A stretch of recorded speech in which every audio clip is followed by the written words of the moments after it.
Alright boys, welcome back to another video. I think it's time. I've had this drone now for over 4 months, and I think it's time to talk about some pros and some cons. So I'm gonna start off with the pros, then I'm gonna go over to the cons. Then at the end of this video, I will tell you exactly why I regret buying this drone.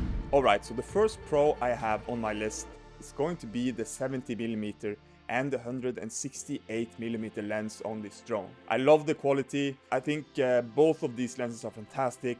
They truly bring something different to the table. But you have to keep in mind also that I came from the Mavic 3 Classic, so I haven't really experienced those lenses until now. But my understanding is that the 168mm on this drone is a big upgrade from the telephoto on the Mavic 3 Pro. So the second pro I have is the battery life.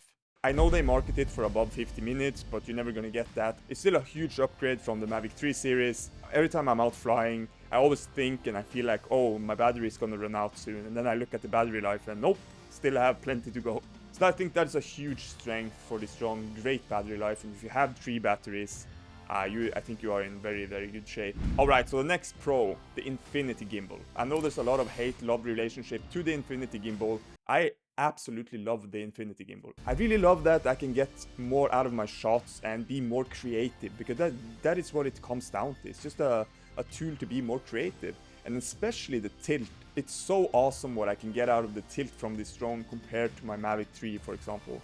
I've really been enjoying both the twisting and the tilting on this gimbal, and I wouldn't trade it for the world. That is the truth. I think it's a huge pro on this drone, really, I do. I don't think it's a gimmick at all. And really the only hate comments you will see about the Infinity Gimbal is probably people owning the Mavic 3 Pro. Yes, something I noticed as well after I got this drone. This drone can shoot in 60 frames per second with full resolution, which is 6K on this drone, versus 5.1K resolution with 50 frames per second on the Mavic 3 series. That is actually a big upgrade, and let me tell you why.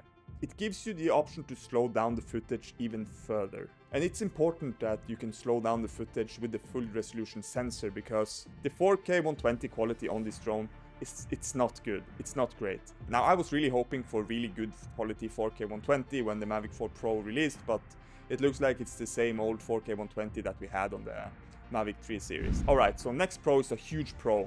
It's a huge pro for me, at least, because we're all different and we all value different things, right? Some people like photography, some people like video, some people like slow motion. We're all, we all have different preferences. I really love only relying on myself. I like creating stuff by myself, and that is why I highly value the intelligent flight modes on this drone. On the Mavic 3 series, you always get bumped down to 4K resolution when you're trying to use these intelligent flight modes.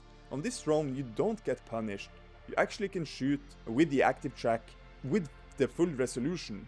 Now, unfortunately, you cannot use these intelligent flight modes with the 168mm lens. I don't know if they can fix stuff like this in a firmware update. This is something I highly value. Alright, moving over to the next one. Low light capabilities. I spent the whole night testing the low light on this drone. I really couldn't see that much noise for nighttime shoots, for evenings. It is such a great drone for that as well. So huge pro for that. Alright, so moving over to the next. Sound. This drone is actually much more quiet than you would think. I noticed after flying for a bit that I think it's actually more silent than the Mavic 3 Pro. I think it makes less noise, which is fantastic, because the last thing you want to do is bother people, right? And animals and birds and all that. Alright, so next pro, something I wish I had spent more time with, but that is going to be photography. I'm guilty as charged when I say I haven't taken as much photos as I wish I had with this drone. But with the photos I've already taken, I'm really happy with those photos. Now, I am a video person first and foremost, but I appreciate the fact that this drone can take fantastic photos as well. Alright, lastly, I have a minor pro as well for the pros, and that is the battery hub. Because on the Mavic 3 Classic, the battery didn't really feel secure in the hub. It felt like it was just loose sitting on top. I don't feel that it's stuck there. Like, where's the click? This, on the other hand, it's really stuck in there, so I appreciate that at least. Alright, moving over to the cons. This is where it's gonna get dark. Oh, I don't really have that many cons, but let's go through them. So, first of all, I just had to put the price here. It is an expensive drone, especially if you're getting the higher end. So I felt like I had to put it in as a con. Maybe it's not really a con because you really get what you're paying for. You get a great device for what you're paying for, but it's also expensive, right? Okay? Alright, so the next con is something that I've already mentioned in my earlier videos. That is vertical shooting problems. You're limited to a -+10 degree tilt. That's one thing. The second thing is you can't use intelligent flight modes when you shoot vertically. I don't know, maybe some people care about that. I don't really shoot vertically, so for me it's not really a big con. For some people it would probably be a massive con. That's what I'm saying, so we're all different. The next con is the wide angle lens. The 28mm versus the 24mm that we had on the Mavic 3 series. Again here, this is probably a big con for a lot of people. For me though, it's like a mediocre con. I wish it was wider, but again, if I don't think about it, I don't really notice it. And if I don't compare it to my Mavic 3, I don't really see it. Alright, next con I have, massive file sizes. You know, if you have the higher end and you shoot all eye, you will get incredibly large file sizes. And even if you shoot H.265, you will still get, you know, large file sizes because we have now 6K resolution. We can shoot up to 60 frames per second. You know, and that can stack and pile up really quickly. That is also a con, big files. Alright, so the next con is in the same area because we can shoot in 6K with 60 frames per second. It's heavy on your computer, especially if you shoot in H.265.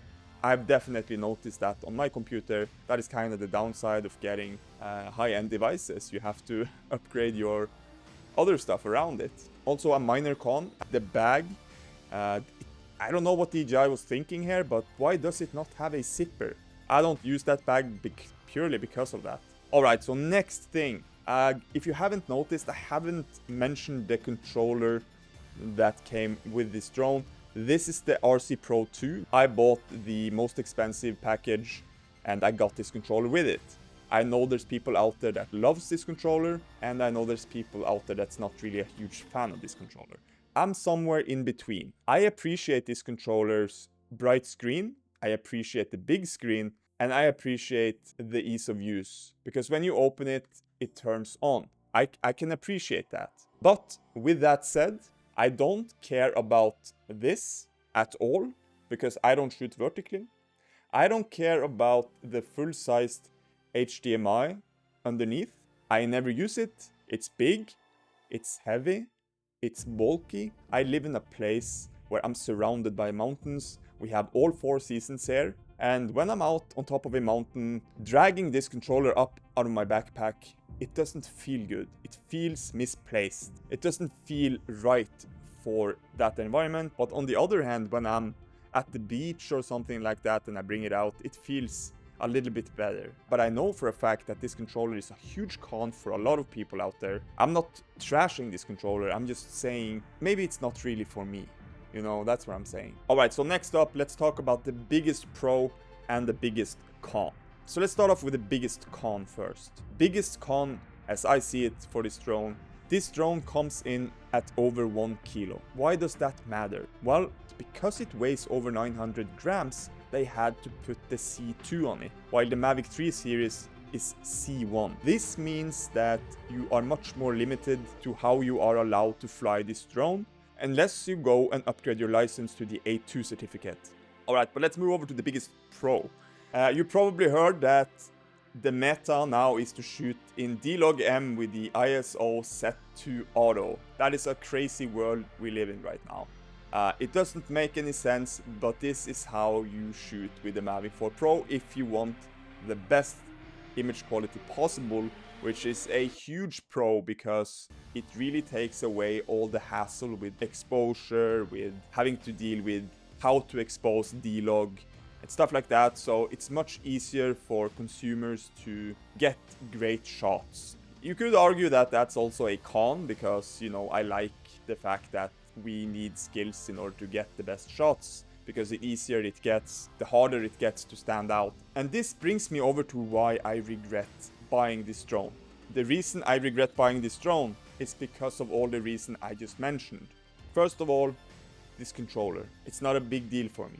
I would have survived fine with the RC2. Secondly, because we now only shoot in H.265 D-Log-M with the ISO set to auto, I don't really need all eye either. if I don't want the controller and I don't need to shoot in all eye, why do I have this drone? I should have gotten the lower end version. I also didn't really know how things would pan out. No one really knew about the Elogam at the time. I didn't know about me feeling this way towards the controller as well. But something I do appreciate though, I do appreciate the internal storage on this drone. But still, the internal storage does not justify that price gap. So if I could turn back time, I wouldn't have bought this drone. I would have bought the lower end version with the RC2. Alright, in the next video I will give you 30 tips in 8 minutes, so make sure you hit that like and subscribe button before you leave. Thank you so much for watching, take care, fly safe, I'll see you.